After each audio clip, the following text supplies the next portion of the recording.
Chapter 1, Ashford Bay. Part 2, The Library.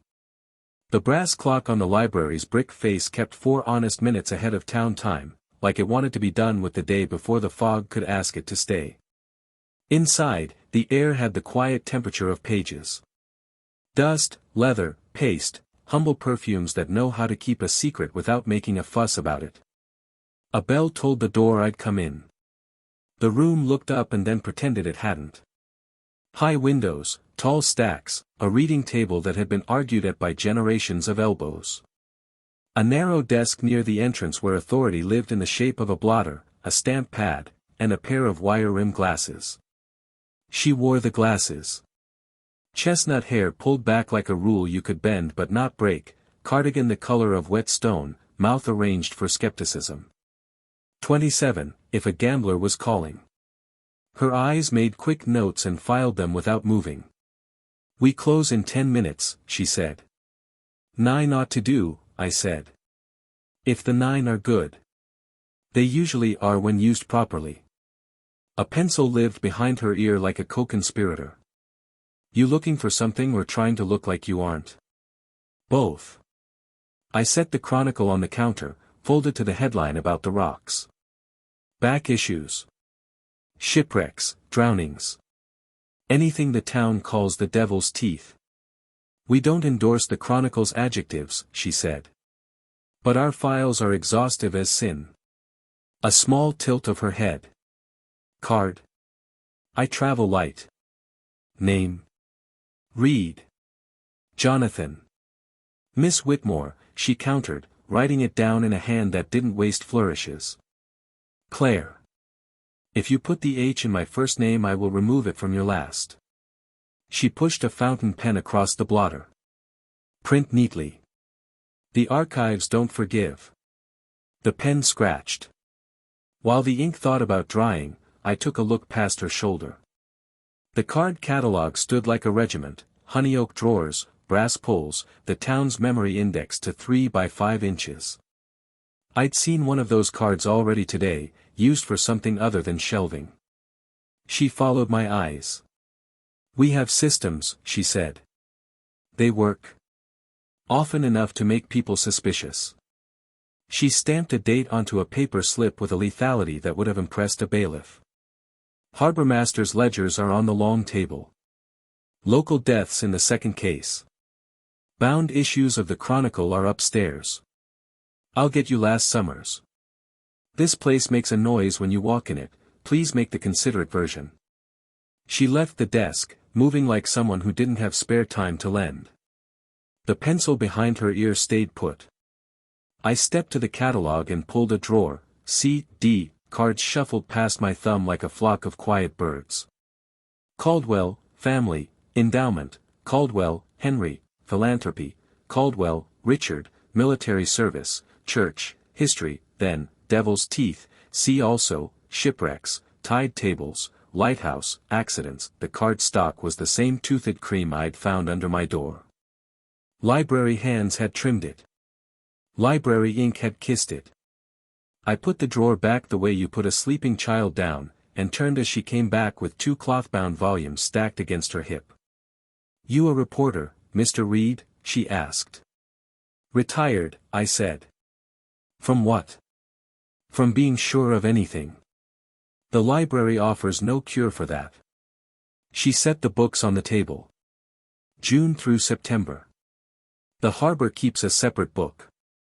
Don't spill coffee on either, we're fresh out of forgiveness. Noted.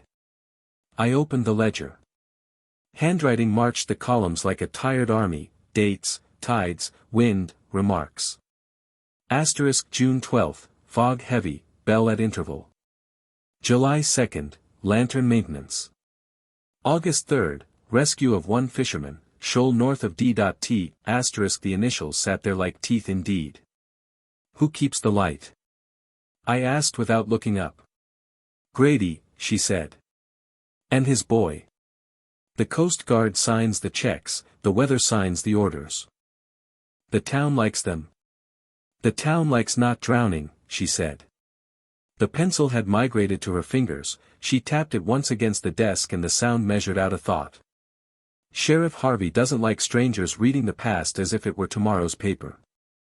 If he asks, you are looking for Emerson. You always run interference for men who can read. For anybody who can. She watched my hands like they might pocket a paragraph. Your hat is Boston, your coat is serviceable, and your shoes are ashamed of the cobbles. You'll find the light if you go looking. Try not to take the town with you when you leave. I was planning to travel alone. Plans, she said, and let the rest of the sentence die with dignity. Upstairs, the master of the Chronicle had loved headlines that stood on furniture and adverbs that played mourner. Man lost near teeth, storm to blame, another year, festival triumphs despite fog, names I didn't know yet swam in the ink and surfaced. Caldwell money sat on every page like a watermark. Endowments for the library and the church windows, a scholarship for promising local boys, in smaller type, a photograph of Henry Caldwell beside a silver cup the size of a conscience. Claire cleared her throat with a librarian's diplomacy. You're reading the footnotes, she said. That's where the town lives. And where it dies. Depends on the footnote. She glanced to the corner where a door wore a polite sign, Archives and Staff. The floor beneath it had a hairline crack that ran into the baseboard and didn't stop where it should. A little draft came up from that crack as if the building remembered a cellar it no longer had. The library breathed through it. Old foundation? I asked. Older than the town, she said, and returned the pencil to its place behind her ear. Trading post before there was a post office. A tunnel, if you listen to boys who like to dare each other. Contraband if you listen to their fathers, who pretend not to remember being boys. And if I listen to you? You'll hear I lock that door at 5 and meet the darkness on my terms. She looked me over again, a short inventory with a long warranty. Do you draw, Mr. Reed? Poorly. Good. I don't like artists. They go through erasers too fast. She slid a scrap of catalog stock toward me and tapped the pencil against it. Show me what you're really looking for. Not the headline. The thing you're walking around. I didn't take the scrap. I took out my notebook and turned to a page where I'd put the symbol in a quick hand, an eye with a line scythed through the pupil. I held it so only she could see. She didn't blink. Her face did a small thing with the muscles around the mouth that honest people do when something disappoints them. Then she let the air out. Children mark that on trash cans when they're 12, she said. Then they grow up and learn how to shut their eyes without drawing pictures. What does it mean? It means I'm closing in 5 minutes. She pushed the scrap back to me without touching it. The pencil lived behind her ear again. And it means you should wear better shoes if you intend to visit the point. The path cuts at the ankle when the tide is snappish. The point is where I'm going. Everybody goes to the point, she said. One way or another. We let the clock perform its duty. I read a paragraph about a fisherman rescued and a line about a boy who wasn't. The ledger didn't lie. It wrote small, and it wrote once. Claire collected the volumes like a mother who knew which of her children would wander if she didn't hold their hands. I signed the little rectangle that made me a patron and watched her write the number on a card in the careful script of someone who expected their words to outlive them. Do you loan to strangers? I asked. I loan to people who bring things back, she said. Those are strangers, usually. She stamped the date with the same clean violence as before and slid the card across. Tomorrow at 9. If the fog chooses mercy. At the door I paused. Miss Whitmore. Yes, Mr. Reed. If I wanted to speak with the lightkeeper without making enemies, how would I go about it? You'd bring coffee and stand where he could see your hands, she said. And you'd call him Mr. Grady, though he'll tell you not to. And if I wanted to avoid Sheriff Harvey altogether? You'd fail, she said, almost kindly. But you try by leaving your opinions at the threshold and your notebook in your pocket. The bell told the door I was going out. Evening had slipped a darker sleeve onto the town. The fog was closer and had learned my name. Across the street, a lamppost made a small, proud plume of light and then thought better of it.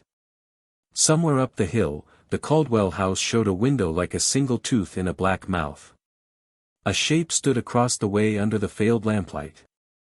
Wide brim hat not made for the coast. Thick shoulders. The match he struck etched his face in orange for a blink, and then all that was left was the smell of sulfur and a patience that didn't hurry for anybody. Behind me, the key grated in the library door. Claire turned it twice, looked once both ways down the street, and gave me the sort of nod a person gives a man who is about to make his own trouble. The fog took her before the corner could. I put the notebook away and pretended I hadn't felt the weight of that look. The card in my pocket, the library's honest kind, not the one without a return address, sat warm from my hand. The other piece of paper burned colder. The lighthouse hadn't thrown its beam yet. The horizon was a wall, and the wall was coming closer. I started toward the hotel with the feeling you get when a town decides to move its furniture while you're still in the room. Half a block on, chalk marked the base of a drainpipe where a boy would kick at it with the toe of his shoe. An eye, sketched quick, the pupil struck through. The fog beaded on the chalk line and made the mark shine for a second before the damp took it back. Some signs you can read. Some signs read you. I tapped ash I didn't have from a cigarette I didn't light and kept walking. Midnight had raised its flag. The lamp at the point would answer soon enough.